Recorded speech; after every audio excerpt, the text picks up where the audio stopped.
أعوذ بالله من الشيطان الرجيم. بسم الله الرحمن الرحيم.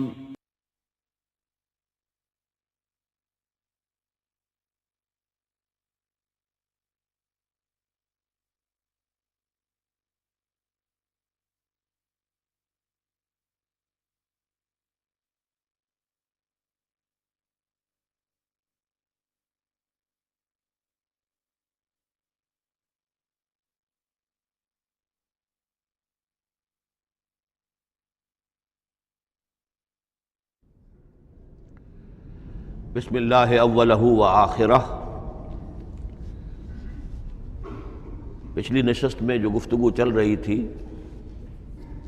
وہ فہم قرآن کے ضمن میں کچھ بنیادی اصول کہ جنہیں اگر پیش نظر رکھا جائے تو سہولت ہو جائے قرآن کے سمجھنے میں۔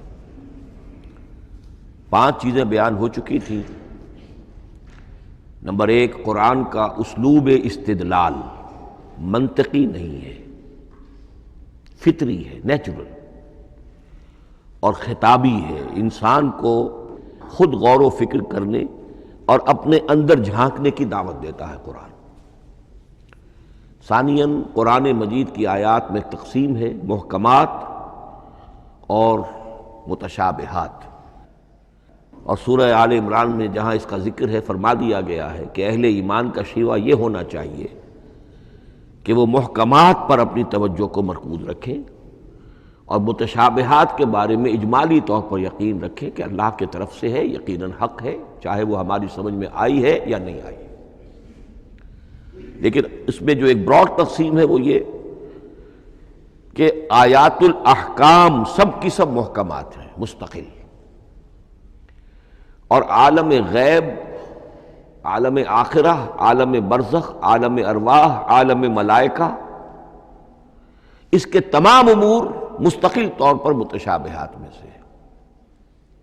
البتہ ایک تیسری کیٹیگری ہے کہ جو سائنٹیفک فینومینا کے ضمن میں ہو سکتا ہے کہ ایک شے آج متشابہات میں ہو، کل وہ محکمات میں داخل ہو جائے، جبکہ انسانی علم جو ہے وہاں تک پہنچ جائے اور اس کا ادراک کر سکے۔ نمبر 3، تفسیر زیادہ تر لفظی طور پر اور نحو اور صرف سے بحث کرتی ہے، تعویل کا مقصد ہے اصل مدلول تک پہنچنے کی کوشش کرنا۔ نمبر 4، تعویل میں عام اور خاص کانٹیکسٹ میں، زمان و مکان کے خاص کانٹیکسٹ میں جب قرآن نازل ہوا تو کسی آیت کا کیا اصل مفہوم تھا جو سمجھا گیا، اس میں شان نزول کی روایات کو بھی اہمیت حاصل ہوگی۔ لیکن چونکہ قرآن مجید صرف اس دور کے لیے یا اس علاقے کے لوگوں کے لیے ہدایت نامہ بن کر نہیں آیا تھا، بلکہ پوری نوع انسانی کے لیے تا ابد الآباد، لہذا اسی میں وہ مضمر ہے، اس میں وہ ہدایت مضمر ہے۔ یہ تعویل عام کر کے آیت کے الفاظ، ان کا در و بست اور آیت کا سیاق و سباق اس کے حوالے سے، اور القرآن یفسر بعضہ بعضا کے حوالے سے یقیناً جو ہے اس میں ابدی ہدایت جو مضمر ہے وہ بھی حاصل کی جا سکتی ہے۔ نمبر 5، تذکر اور تدبر کا فرق، یہ دونوں الفاظ قرآن کے ہیں۔ تذکر کے لیے 4 مرتبہ اللہ نے سورہ قمر میں چیلنجنگ انداز میں فرمایا ہے وَلَقَدْ يَسَّرْنَا الْقُرْآنَ لِلذِّكْرِ فَهَلْ مِن مُّدَّكِرٍ، ہم نے قرآن کو ذکر کے لیے، تذکر کے لیے، ہدایت اخذ کرنے کے لیے، بنیادی نصیحت حاصل کرنے کے لیے نہایت آسان بنایا ہے۔ تو ہے کوئی جو اس سے تذکر کرنا چاہے؟ اس تذکر بالقرآن کے لیے صرف یہ کافی ہے کہ انسان عربی زبان سے اتنا واقف ہو کہ اس کا ایک براہ راست مفہوم سمجھتا چلا جائے، اور دوسری شرط لازم ہے نیت کی درستی، طلب ہدایت پیش نظر ہو، اپنے علم کی دھونس جمانا جو ہے وہ مقصود نہ ہو، تو قرآن مجید سے تذکر حاصل ہو جائے۔ تدبر کے اعتبار سے قرآن مجید مشکل ترین کتاب ہے، بلکہ میں نے اس وقت ایک غلط لفظ استعمال کر دیا تھا، دنیا کی مشکل ترین، یہ دنیا کی کتاب ہے ہی نہیں، یہ تو مشکل ترین کتاب ہے، بہی معنی کہ اللہ تعالیٰ کے علم کامل سے اس کا نزول ہوا ہے، اس علم کا احاطہ کسی انسان کے لیے ممکن نہیں ہے۔ اسی طرح یہ قرآن ایک ایسے سمندر کے مانند ہے جس کا نہ کوئی کنارہ ہے اور نہ ہی اس کی کوئی تہہ ہے۔ اس میں پوری زندگیاں کھپانے کے باوجود بھی افلا یتدبرون القرآن، تدبر، لیدبروا آیاتہ ولیتذکر اولو الالباب، یہ دو اصطلاحات خود قرآن کی ہیں۔ میرا جو کتابچہ ہے مسلمانوں پر قرآن مجید کے حقوق، اس میں میں نے ان پر تفصیل سے بحث کی۔ نمبر 6، دو اعتبارات سے قرآن مجید پر غور کرنے والے کا ایٹیچیوڈ ایک دوسرے سے بالکل متضاد ہوگا۔ احکام کے حوالے سے ایک طالب علم کا رخ پیچھے کی طرف ہونا چاہیے، اسلاف نے کیا سمجھا، ان سے پہلوں نے کیا سمجھا، ان سے پہلوں نے کیا سمجھا، صحابہ نے کیا سمجھا، یہاں تک کہ اپنے آپ کو محمد الرسول اللہ کے قدموں میں پہنچا دیجیے۔ دین کا عملی پہلو، حلال اور حرام، جائز و ناجائز، یہ چیزیں آپ کو، یہ نہیں کہ آپ کو نئے زمانے کی وہ جو بھی ریسرچ ہو اس کے حوالے سے اور نئے زمانے کے سائنسی جو حقائق ہیں ان کے حوالے سے بات کریں۔ دوڑ پیچھے کی طرف ہے گردش ایام، تو پیچھے سے پیچھے یہاں تک کہ مصطفیٰ برسا خیش را کے دی ہم اوست اگر بہو نہ رسیدی تمام بولا۔ لیکن حکمت، سائنس، اس کے حوالے سے آگے بڑھیے، آگے سے آگے بڑھیے۔ وہ تو میں عرض کر چکا ہوں کہ وہ جو فینومینا قرآن مجید میں سائنٹیفک مذکور ہیں، ان کی اصل حقیقت جو ہے وہ ہمارے اگر اسلاف کو سمجھ میں نہیں آ سکی تو بات سمجھ میں آتی ہے۔ ابھی اس علم کی سطح ہی اتنی کمزور تھی، اتنی نیچی تھی کہ ان کی اس کا ادراک ممکن نہیں تھا۔ اس میں آگے بڑھیے تو اس میں بالکل متضاد ہو گیا کہ ایک میں زمانے کا ساتھ دینے کی بجائے زمانے سے بھی آگے چلو، اور ایک میں پیچھے پیچھے پیچھے پیچھے، یہاں تک کہ محمد الرسول اللہ والذین معہ، محمد الرسول اللہ والذین معہ، ان کے قدموں تک اپنے آپ کو پہنچا دو۔ آخری شے فہم قرآن کے ضمن میں، لیکن یہ last but not the least کے مصداق ہے، یہ بات بہت صراحت کے ساتھ مولانا مودودی نے لکھی ہے تفہیم القرآن کے مقدمے میں، اور بہت اہم بات ہے، بہت اہم بات، اور وہ یہ ہے کہ قرآن مجید ایک ایسی کتاب نہیں ہے جسے کوئی محقق اور ریسرچ اسکالر اپنی لائبریری میں بیٹھ کر اور ریفرنس بک سامنے رکھ کر ادھر سے ادھر اور سمجھ لے۔ اس کے سمجھنے کی شرط لازم یہ ہے کہ جو یہ راستہ دکھاتا ہے اس پر چلنا شروع کرے۔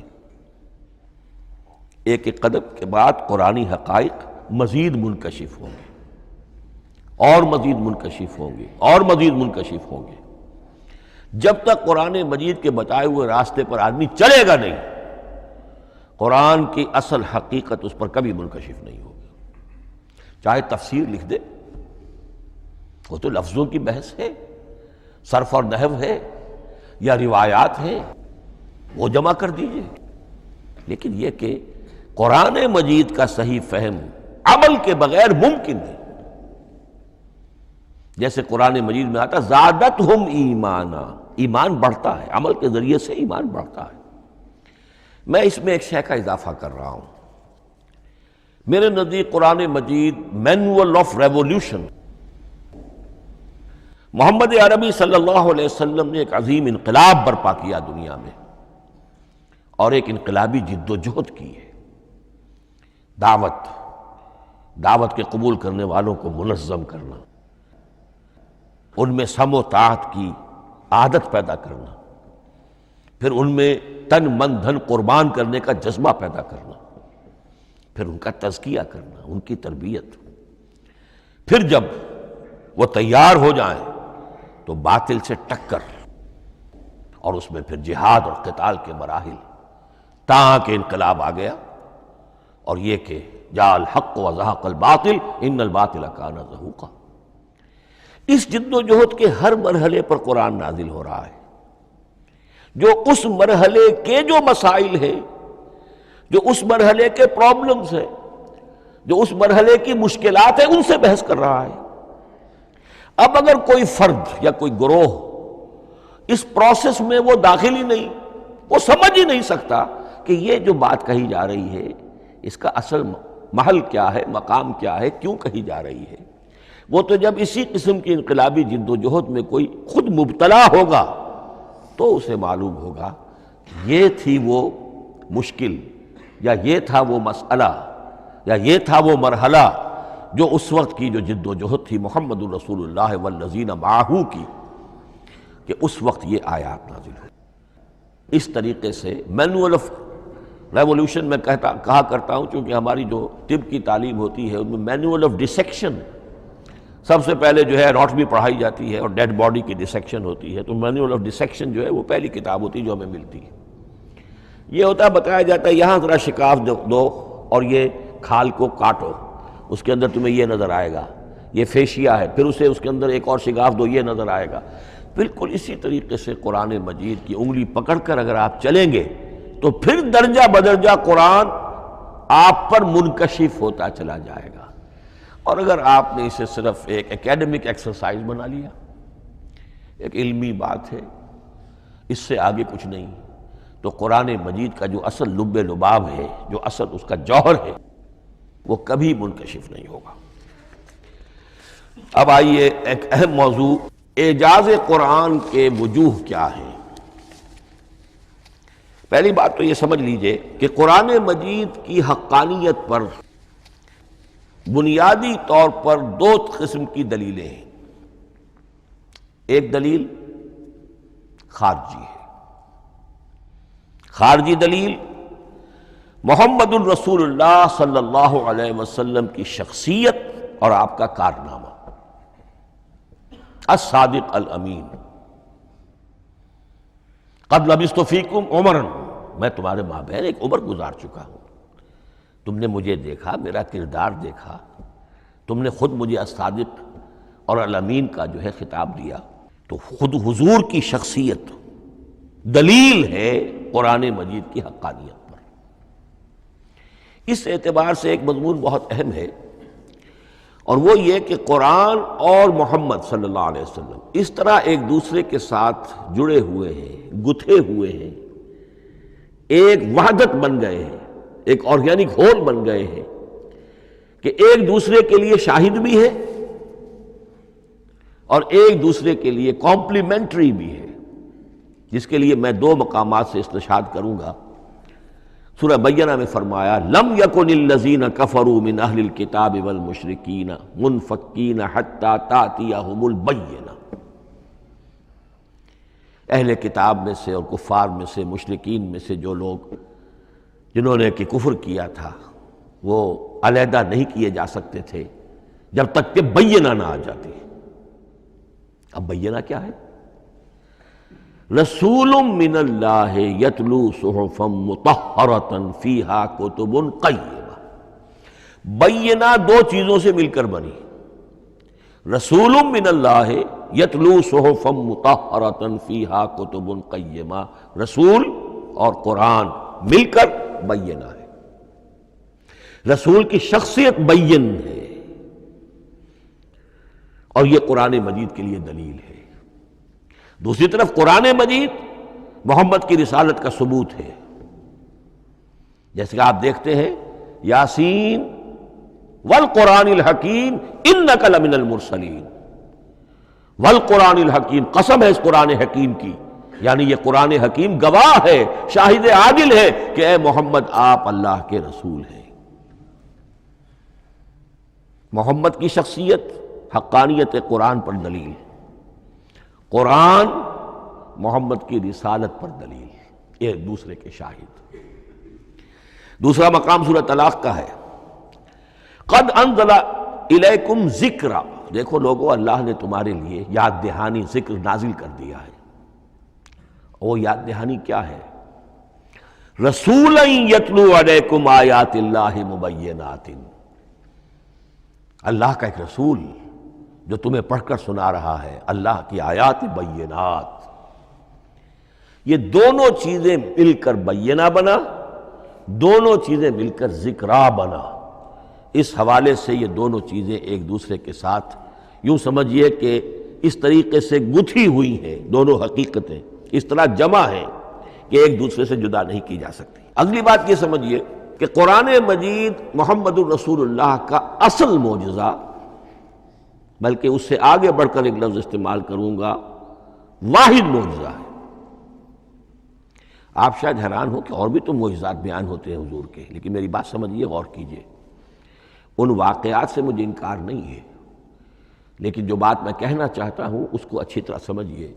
معجزہ کہتے کسے ہیں؟ معجزہ عاجز کر دینے والی شے۔ اس معجزے میں دو چیزیں ہونی لازم ہیں، دعویٰ اور تحدی، چیلنج۔ جب کہ کوئی خرق عادت کوئی شے پیدا ہو جائے، خرق عادت اسے کہتے ہیں کہ فزیکل لا ایک ہے، پانی، واٹر کیپس اٹس سرفیس، حضرت موسیٰ کا عصا اس پر لگا اور سمندر پھٹ گیا، خرق عادت ہے۔ یعنی جو عادی قانون ہے، عام طور پر جو قوانین طبعیہ ہیں، ان کا پھٹ جانا، ختم ہو جانا، ٹوٹ جانا، اور کسی حقیقت کا اس میں سے ظاہر ہو جانا جو ان فزیکل لاز کے خلاف۔ آگ کے بارے میں قانون کیا ہے؟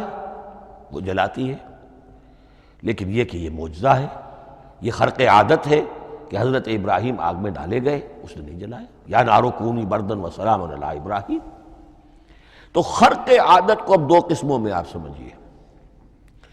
ایک خرق عادت وہ ہے جو دعوے کے ساتھ پیش کیا جائے، اپنی صداقت، اپنی رسالت کی حقانیت اور صداقت کے ثبوت کے طور پر، اور اس میں چیلنج کیا جائے کہ آؤ مقابلہ کر لو۔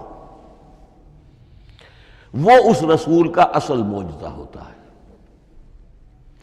ایک خرق عادت وہ ہے جو اللہ تعالیٰ اپنے نیک بندوں کی بزرگی کو ظاہر کرنے کے لیے، غیر انبیاء کے لیے بھی کرامات جنہیں ہم کہتے ہیں ہو جاتی ہے۔ بہت سے صحابہ سے وہ کرامات ثابت ہیں۔ حضرت عمر رضی اللہ تعالی عنہ کو شام کا میدان جنگ دکھا دیا گیا، یا ساریۃ الی الجبل کے الفاظ آپ نے فرمائے۔ ابھی تو ٹیلی ویژن کہیں نہیں تھا، ابھی یہ سارے وسائل و ذرائع موجود نہیں تھے، یہ خرق عادت ہے۔ غیر نبی کے لیے اسے ہم کہیں گے کہ یہ کرامات ہے۔ نبی کے لیے لفظ معجزہ اختیار کر لیا جاتا ہے، لیکن معجزہ اس کو نہیں کہنا چاہیے، اصل میں یہ بھی نبی کے لیے کرامات کے درجے کی شے ہے جو اس سے بلند ہے۔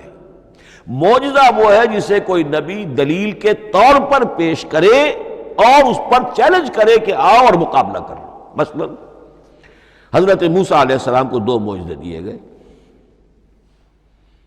اور اس میں سے جو سانپ بن جانا تھا لاٹھی کا، وہ معجزہ ہے جس پر چیلنج بھی آیا اور ساحروں سے مقابلہ بھی کیا، اور ساحر شکست کھا گئے، عاجز آ گئے۔ القی السحرۃ ساجدین، وہ سارے جادوگر جو ہیں فوری طور پر بے اختیار سجدے میں گر گئے۔ آمنا برب موسیٰ و ہارون، ہم ایمان لے آئے موسیٰ اور ہارون کے رب پر۔ یہ معجزہ ہے۔ اس معنی میں محمد الرسول اللہ صلی اللہ علیہ وسلم کا معجزہ صرف قرآن حکیم۔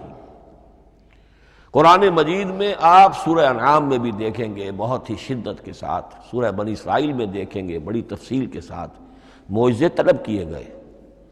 آپ اس مکے کی سرزمین میں ابھی ہمارے دیکھتے ہی دیکھتے چشمہ نکال دیجئے، ہم مان لیں گے آپ اللہ کے رسول ہیں۔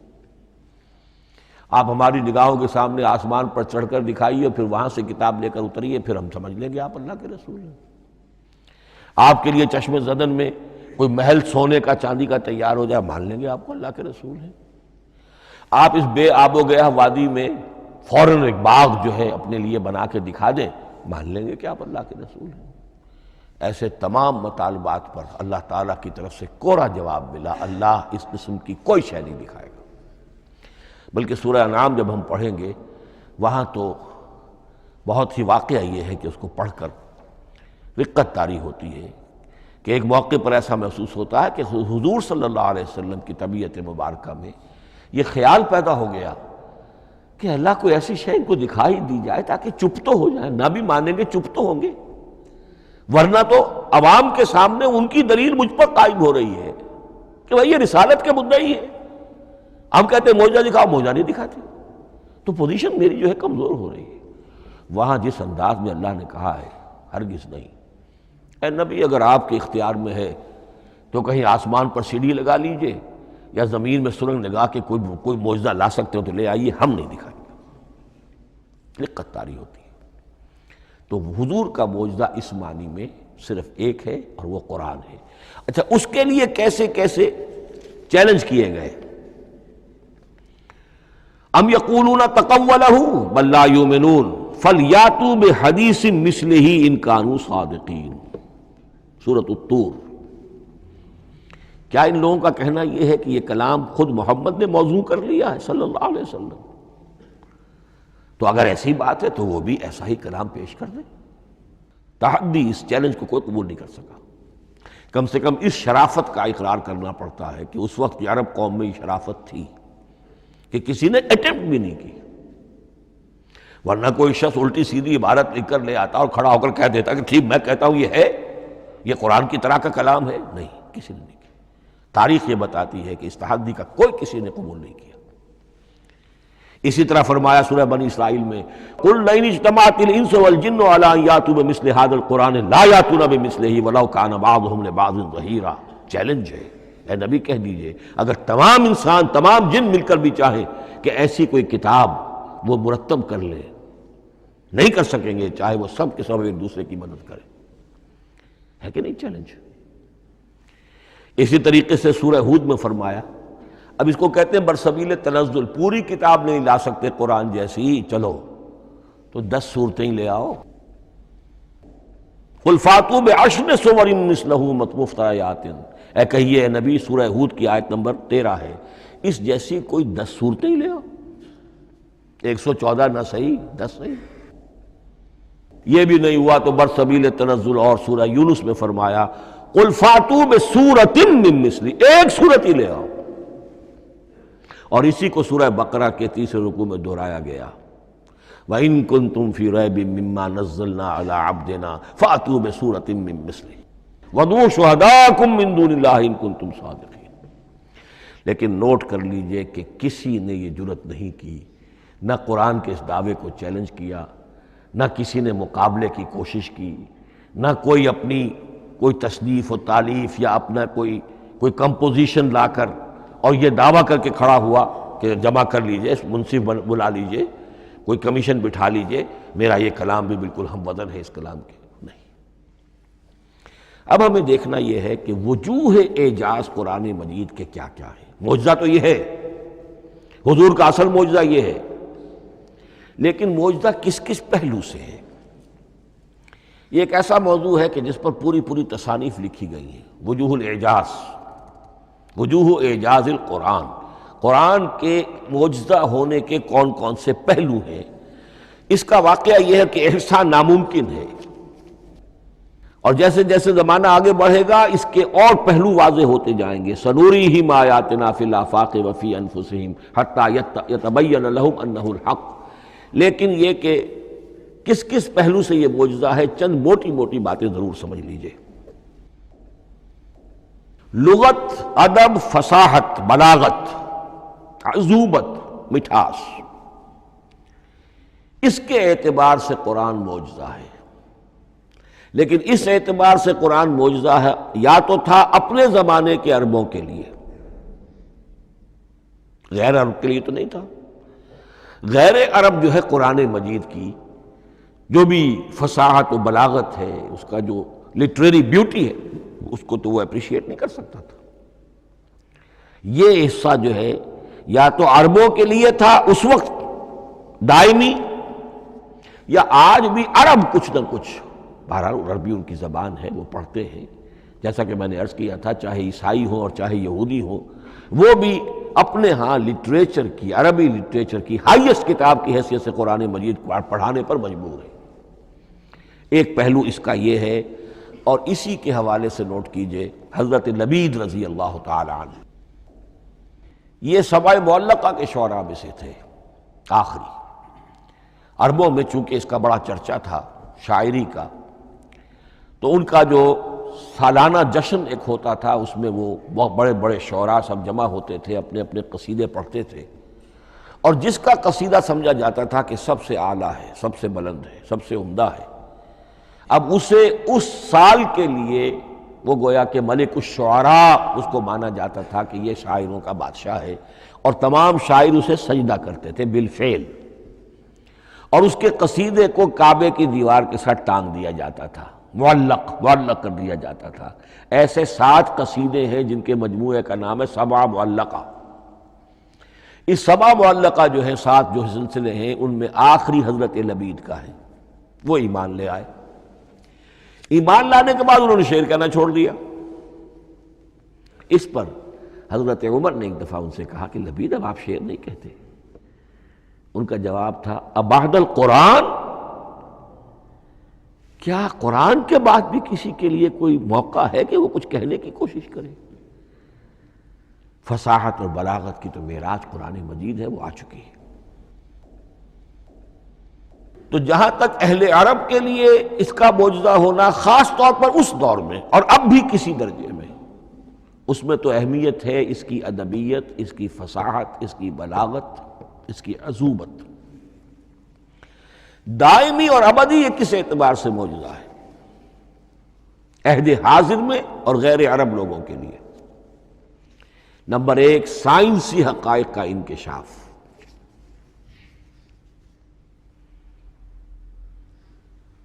جس طریقے سے کہ یہ سائنسی حقائق منکشف ہوتے چلے جا رہے ہیں ابدی طور پر۔ میں ڈاکٹر مورس بکائی کا حوالہ دے چکا ہوں اور پروفیسر ڈاکٹر کیتھل مور کا حوالہ دے چکا ہوں، ان کو ذہن میں رکھیے۔ سنریہم آیاتنا فی الآفاق وفی انفسہم حتی یتبین لہم انہ الحق۔ نمبر 2، حضور کا وہ کارنامہ کہ آپ نے ایک عظیم انقلاب برپا کر کے دکھایا اور وہ نظام قائم کر کے دکھایا کہ جس سے بہتر، جس سے عادلانہ، جس سے زیادہ منصفانہ کوئی نظام دنیا میں نہ آج تک قائم ہوا ہے اور نہ اس کی کوئی دوسری نظیر پیش کی جا سکتی۔ یہ ہے سب سے بڑا معجزہ، اور معجزہ ہوا قرآن سے۔ اتر کر حرا سے سوئے قوم آیا اور ایک نسخہ کیمیا ساتھ لایا۔ یہ سارا معجزہ، جیسا کہ میں نے شروع میں عرض کیا ہے، محمد اور قرآن دونوں مل کر بینہ بھی ہے تو رسول من اللہ یتلو صحفا مطہرۃ فیہا کتب قیمہ، اور قد انزل الیکم ذکرا رسولا یتلو علیکم آیات اللہ المبینات۔ یہ معجزہ جو ہے، جس کے حوالے سے دنیا میں بڑی بڑی شخصیات نے شہادت دی۔ ایم این رائے اس صدی کا ایک بہت بڑا انقلابی شخص، کمیونسٹ انٹرنیشنل کا رکن، اس صدی کی ابتدا میں جو شورا تھا، جو غلغلہ تھا، جو ولولہ تھا بولشوک ریولوشن کا، اور جو دنیا کے اندر ایک دھوم مچ گئی تھی، اس کو ذہن میں رکھیے۔ اور اس میں کمیونسٹ انٹرنیشنل کا رکن ایم این رائے، 1920 میں اس نے لاہور میں ایک خطبہ دیا تھا، ہسٹوریکل رول آف اسلام، اور اس نے کہا تھا تاریخ انسانی کا عظیم ترین انقلاب وہ ہے کہ جو محمد نے برپا کیا صلی اللہ علیہ وسلم۔ آج بھی یہ کتاب بھارت میں چھپتی ہے، بامبے کا ایک پبلشر شائع کرتا ہے، historical role of Islam by M N Roy. پھر آگے چلیے، ایچ جی ویلز اگرچہ انتہائی رقیق حملے کرتا ہے حضور کی زندگی کے بعض پہلوؤں پر، جیسے رشدی نے کیے ہیں یا جیسے تسلیمہ نسرین ایک بنگالی خاتون نے کیے ہیں، اسی طرح کے حملے کیے اس نے بھی۔ اور یہ اس لیے بتا رہا ہوں کہ یہ اسٹیبلش ہو جائے کہ وہ دوست نہیں ہے، دشمن ہے۔ عربی کا ایک مقولہ یہ ہے کہ الفضل ما شہدت بہ الاعداء، اصل فضیلت تو اس شے کی ہے جس کی گواہی دشمن دے۔ دوست تو تعریف کریں گے، قابل تعریف شے کی بھی تعریف کریں گے، بڑھ چڑھ کر کریں گے۔ یہ بھی ہو سکتا ہے کسی قابل مذمت شے کی بھی تعریف کر بیٹھے، دوست ہوئے۔ دشمن جو ہے وہ تو ظاہر بات ہے اسی بات کو مانے گا جس میں کسی شک و شبہ کی گنجائش نہ ہو۔ اس لیے میں نے عرض کیا کہ دشمن ہے، رقیق حملے کرتا ہے، لیکن آخر میں جب آتا ہے concise history of the world میں چیپٹر جو ہے حضور پر، اس میں خطبہ حجۃ الوداع کا وہ حوالہ دیتا ہے، لا فضل لعربی علی عجمی ولا لعجمی علی عربی ولا لاحمر علی اسود ولا لاسود علی احمر الا بالتقوی۔ اور پھر لکھتا ہے کہ اگرچہ انسانی حریت و اخوت و مساوات کے واعظ تو پہلے بھی بہت کہے گئے تھے، یہاں تک کہ مسیح ناصری حضرت عیسیٰ علیہ السلام کے ہاں بھی ہمیں بڑے واعظ ملتے ہیں، لیکن یہ ماننا پڑتا ہے کہ تاریخ انسانی میں پہلی مرتبہ ان اصولوں پر ایک انسانی معاشرہ قائم کر کے دکھایا محمد نے صلی اللہ علیہ وسلم۔ Although the sermons of human freedom, fraternity and equality were said before also, and we find a lot of them in Jesus of Nazareth, but it must be admitted that it was Muhammad sallallahu alaihi wasallam who established for the first time in history a society based on these principles. اسی طرح کی گواہی آج سے تقریباً 20 سال پہلے امریکہ کے ڈاکٹر مائیکل ہارٹ نے دی۔ A selection and gradation of the 100 most influential personalities of human history.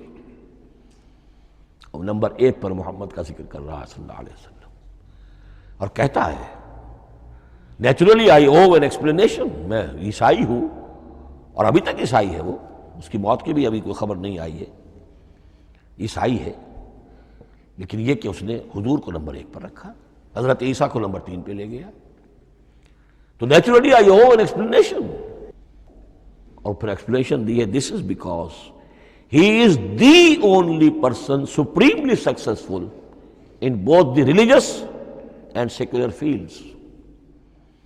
یہ دونوں میدان جو ہے مذہب اور روحانیت، اور دوسری طرف سیاست اور حکومت اور ریاست، ان دونوں میدانوں میں بیک وقت انتہائی کامیاب انسان صرف ایک ہے، اور وہ محمد ہے صلی اللہ علیہ وسلم۔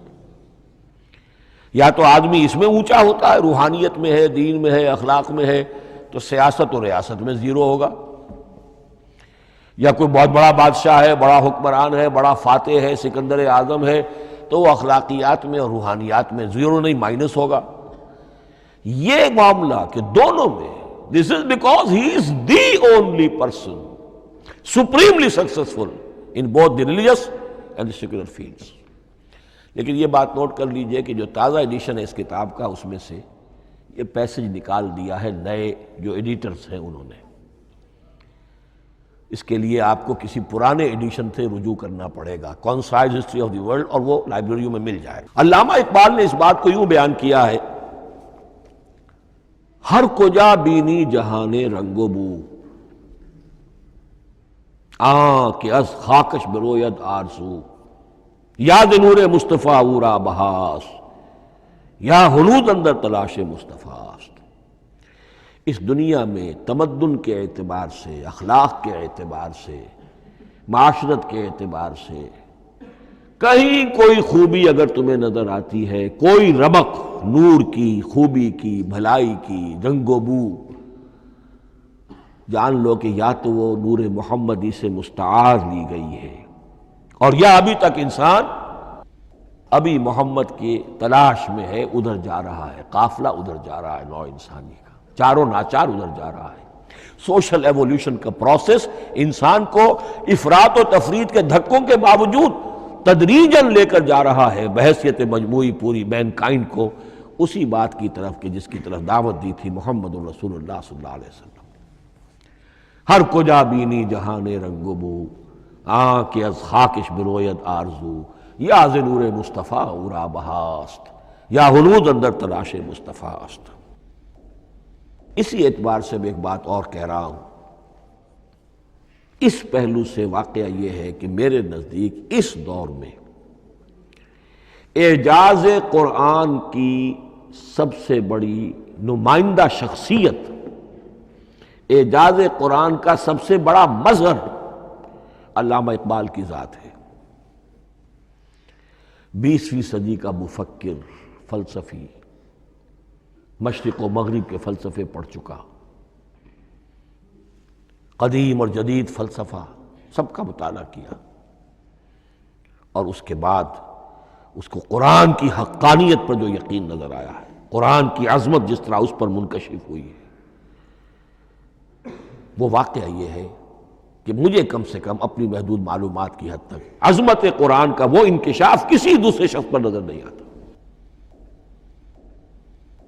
انہوں نے جس طریقے سے مرثیے کہے ہیں کہ مسلمان قوم نے کس طرح قرآن کو چھوڑا ہوا ہے، واعظ ہے تو قرآن سے نہیں، کہیں اور سے۔ تربیت اور تزکیہ نفس ہے تو اس کا تعلق قرآن سے نہیں، وہ بھی کچھ اور مستعار چیزیں ادھر سے ادھر سے لے لی ہیں۔ فلسفے ہیں تو کہیں اور سے لے لیے ہیں، قرآن سے حکمت جو ہے وہ اخذ نہیں کی گئی ہے۔ کیسے کیسے انہوں نے عظمت قرآن کا جو انکشاف ان پر ہوا اس کی تعبیر کی ہے۔ کتاب زندہ قرآن حکیم، حکمت او لا یزا نست و قدیم، حرف اورا ریب نئے، تبدیل نئے، آیا شرمندہ تعویل نئے، فاش گویا ماں سے در دل مضمر است، یہ کتابیں نیز چیزیں دیگر است، مثل حق پنہاؤ ہم پیداستو، زندہ و پائندہ و گویاستو، چون بجاں در رفت جہاں دیگر شود، جہاں چو دیگر شد جہاں دیگر شود۔ میں اس میں خاص طور پر 2 اشعار آپ کو اس وقت سنانا چاہتا ہوں۔ انہوں نے حضور سے مناجات کرتے ہوئے 2 اشعار کہیں، اس سے آپ کو اندازہ ہوگا کہ انہیں کتنا یقین تھا کہ میرے سارے فکر کا منبع قرآن حکیم ہے۔ کہتے ہیں گر دلم آئینہ بے جوہر است، اے اللہ کے رسول صلی اللہ علیہ وسلم، اگر میرا دل اس آئینے کے مانند ہے جس میں چمک نہیں ہے، ورب حرفم غیر قرآن مضمر است، اور اگر میرے پیغام میں قرآن کے سوا کوئی شے شامل ہو گئی ہے، قرآن کے سوا کوئی چیز اس میں چھپی ہوئی ہے، مضمر ہے، پردہ ناموس فکرم چاک کن، تو میرے فکر کی ناموس کے دھجیاں بکھیر دیجئے۔ پردہ ناموس فکرم چاک کن، این خیاباں راز خارم پاک کن، اس شاہراہ کو اس کانٹے سے پاک کر دیجئے، کانٹا میرا، میں کانٹے کے مانند ہوں، پھر اٹھا کر پھینک دیجئے۔ روز محشر خار و رسوا کن مرا، بے نصیب از بوسہ پاک کن مرا، قیامت کے دن مجھے ذلیل و خوار کیجیے گا اور اپنے قدموں، اپنے پائے مبارک کا بوسہ لینے سے محروم کر دیجیے گا۔ یہ اتنی بڑی بد دعا جو اقبال اپنے آپ کو دے رہا ہے، تو کس قدر یقین اسے حاصل ہے کہ اس نے قرآن کی ترجمانی کی ہے۔ اب آئیے، بہت چھوٹے چھوٹے 2 اور مضمون ہیں۔ قرآن حبل اللہ ہے، اس کے کیا معنی ہے؟ حبل رسی کو کہتے ہیں، اللہ کی رسی۔ حبل من مسد، سورہ لہب میں یہ لفظ آیا ہے۔ امام راغب نے اس کی تعبیر کی ہے، استعیر للوصل ولکل ما یتوصل به الی شیء، یا تو تعلق کو حبل سے استعارہ دیا جاتا ہے، استعارے کے طور پر حبل کا لفظ کسی تعلق کے لیے استعمال ہوتا ہے، یا کسی شے تک پہنچنے کا ذریعہ، وہ حبل ہے۔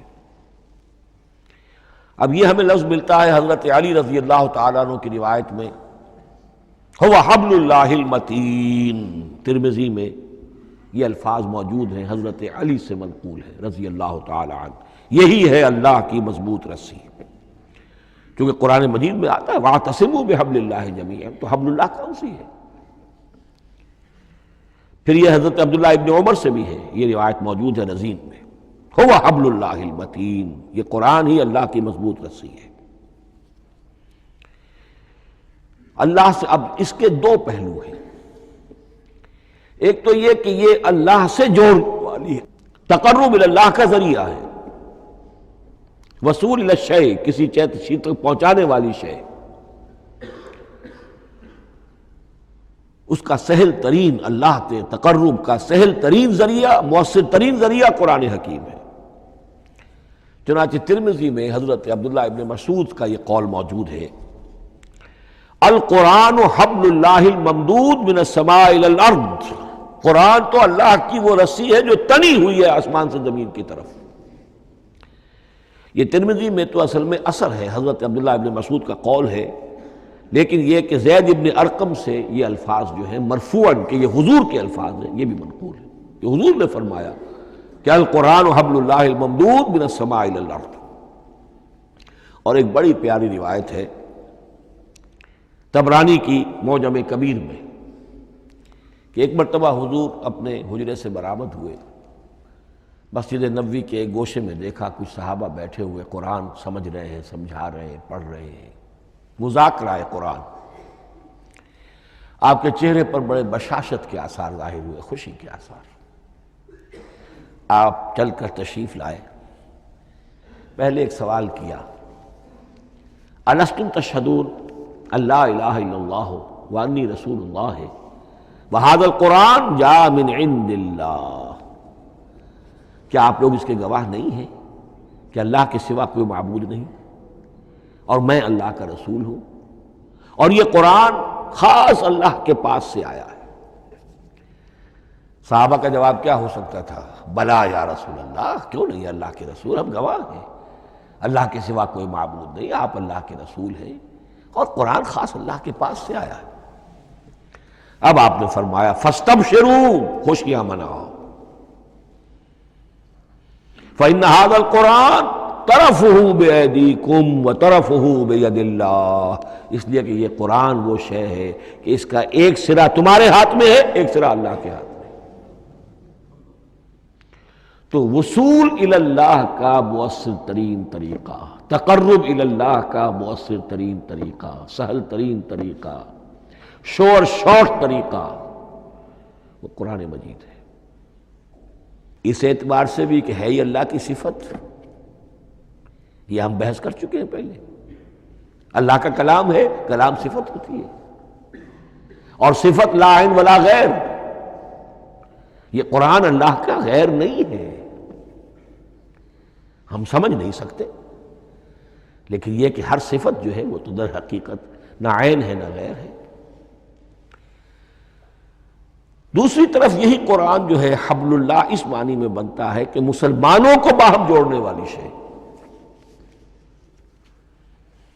وَاعْتَصِمُوا بِحَبْلِ اللَّهِ جَمِيعًا وَلَا تَفَرَّقُوا، حبل اللہ کو مضبوطی کے ساتھ تھام لو، سب کے سب جمع ہو کر، یہ تمہیں تفرقے سے بچانے والی شے ہے۔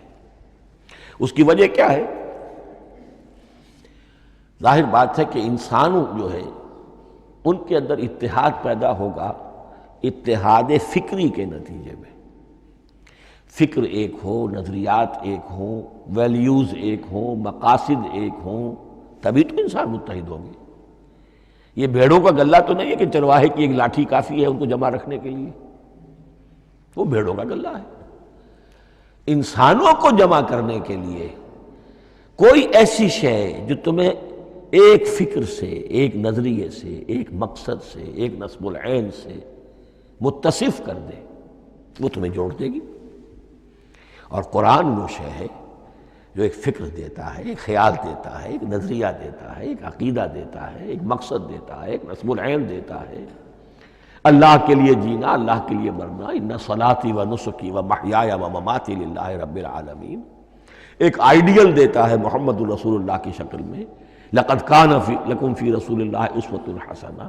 اب قرآن وہ چیز ہے کہ جو تمہیں آپس میں جوڑتی چلی جائے گی، تمہارے درمیان اتحاد پیدا ہو جائے گی۔ آخری چیز، مسلمانوں پر قرآن مجید کے حقوق کیا ہیں؟ یہ صرف اشارہ کروں گا اس لیے کہ اس پر میرا کتابچہ موجود ہے، اور اس کتابچے کو اللہ تعالیٰ نے بہت قبول عام عطا فرمایا۔ اس کا انگریزی ترجمہ کیا ایک صاحب نے، از خود کیا، خود ہی ٹائپ کیا، خود ہی چھپوایا۔ عربی ترجمہ ایک صاحب نے کیا، خود کیا۔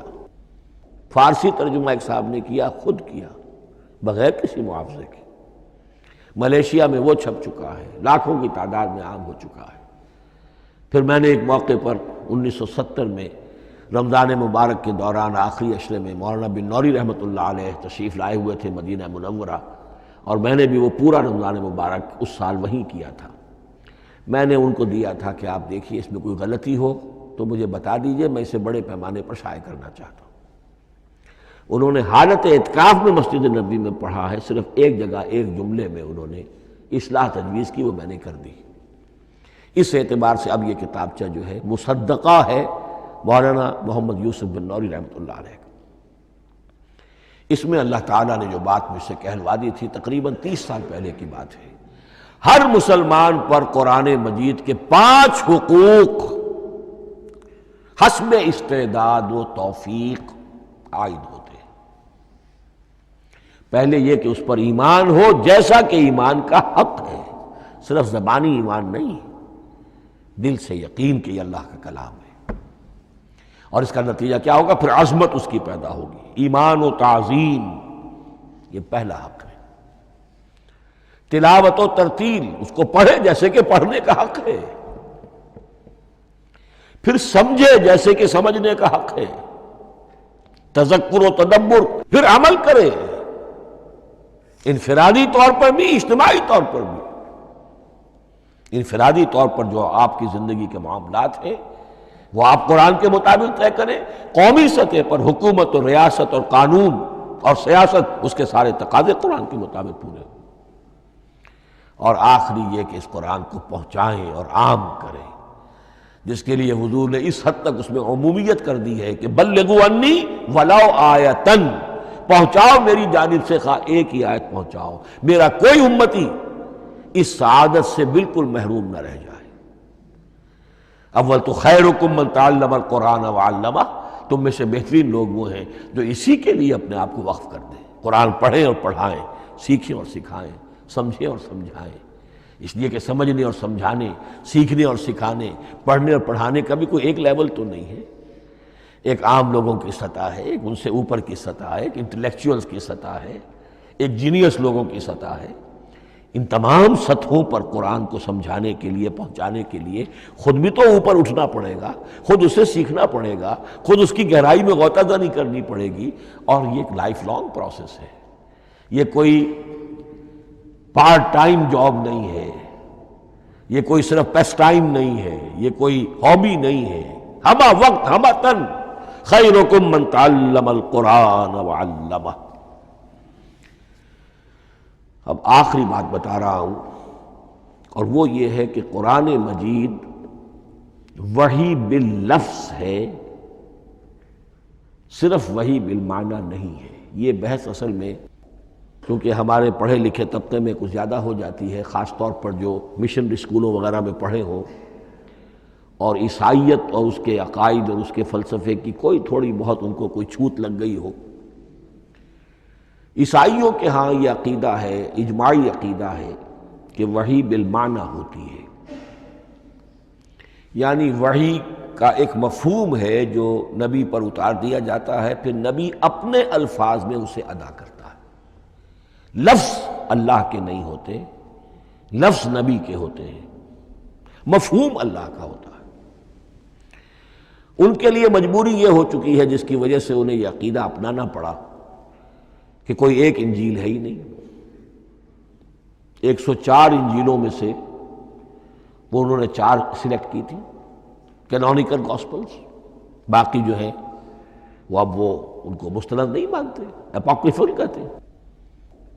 اور میں نے ایک مرتبہ ایک پادری صاحب سے، مسٹر وائٹ ہوتے تھے منٹگمری میں نے ان سے پوچھا which one of them is Bible, یہ متی اور یہ لیوک اور مارکس اور جان، ان میں سے کون سی بائبل کون سی ہے؟ تو اس نے جواب دیا none of them is Bible. Bible is in them. ان میں سے کوئی ایک بھی مشخص طور پر، معین طور پر بائبل نہیں ہے، بائبل ان میں ہے بحیثیت مجموعی۔ لہذا ان کے لیے یہ عقیدہ جو ہے وہ لازم سا ہو گیا۔ ہمارے ہاں بھی بعض فلاسفہ نے اس قسم کی باتیں کی ہے کہ جن سے یہ دھوکہ لگتا ہے، لیکن میں خاص طور پہ چونکہ علامہ اقبال کا تذکرہ میں نے آج کیا ہے، اسی حوالے سے میں ان کا ایک واقعہ بیان کرنا چاہتا ہوں۔ ایف سی کالج لاہور کے پرنسپل تھے ڈاکٹر یوئنگ، ایک دعوت تھی، اس میں علامہ بھی تھے، وہ بھی تھے۔ تو ڈاکٹر یوئنگ نے کہا، وہ بڑا فلسفی تھا، کہ ڈاکٹر اقبال ہم نے سنا ہے کہ آپ بھی وحی باللفظ کے قائل ہیں، آپ جیسا پڑھا لکھا شخص، عالم، دانا۔ علامہ اقبال نے فرمایا جی ہاں، اور مجھے تو اس کا ذاتی تجربہ ہے، مجھ پر تو جو شعر نازل ہوتے ہیں وہ الفاظ میں ڈھلے ہوئے ہوتے ہیں، میں ان میں تبدیلی کرنا چاہوں تو نہیں کر سکتا۔ تو اگرچہ اس سوال، اس جواب کو ہم کہیں گے کہ یہ الاجوبۃ المسکتہ، مسکت، چپ کر دینے والا جواب تھا کہ جو علامہ اقبال نے دیا، لیکن ذہن میں رکھیے یہ کہ جو وحی باللفظ ہے وہ ختم ہو چکی محمد الرسول اللہ صلی اللہ علیہ وسلم پر۔ وحی رسالت وحی باللفظ ہے، وہ ختم ہو چکی۔ البتہ الہام، کشف، رویا، القاء، یہ وحی بالمعنی ہے، یہ کوئی ایک شے ہے جو دل میں ڈال دی جاتی ہے۔ اس کے دروازے آج بھی کھلے ہوئے ہیں، اور یہ جان لیجئے قرآن مجید کی حقانیت کا جو اصل ثبوت ہے وہ یہ ہے کہ آپ اسے اپنے باطن کے اندر محسوس کریں۔ یہ جو باطنی تجربہ علامہ اقبال نے کہا ہے کہ انسان اپنے باطن میں محسوس کرے کہ ہاں یہ بات ہے، ٹھیک ہے۔ اس کے لیے کہ علامہ ابن قیم رحمۃ اللہ علیہ کا قول ایسا ہے، بڑا پیارا قول ہے، قرآن کے کچھ پڑھنے والے ایسے ہیں جب قرآن کو پڑھتے ہیں تو یوں محسوس کرتے ہیں کہ ہم مصحف سے نہیں پڑھ رہے، لوح قلب سے پڑھ رہے ہیں، ہمارے دل پر لکھا ہوا قرآن موجود ہے۔ یعنی ہماری فطرت، ہمارے اندر کی کوئی حقیقت ہے جو سرٹیفائی کر رہی ہے، توثیق کر رہی ہے، اٹیسٹ کر رہی ہے کہ ہاں یہ ٹھیک ہے۔ اور اس کی وجہ کیا ہے؟ ہماری روح اور اس قرآن کا منبع وہ ایک ہی ہے، وہ ذات باری تعالی ہے۔ یہ کلام اللہ ہے اور ہماری روح امر اللہ۔ یسألونک عن الروح قل الروح من امر ربی وما اوتیتم من العلم الا قلیلا۔ بس میں اسی پر اکتفا کر رہا ہوں۔ اب گمان غالب یہی ہے کہ کل تو تراویح ہوگی انشاءاللہ، اس لیے کہ سنا یہ ہے کہ آج بھی روزہ تھا سعودی عرب میں، تو اب اس سے زیادہ تو تاخیر اب ممکن نہیں ہے، تو کل انشاءاللہ تعالی دورہ ترجمہ قرآن شروع ہو جائے گا۔ بارک اللہ لی و لکم فی القرآن العظیم ونفعنی و ایاکم بالآیات والذکر الحکیم۔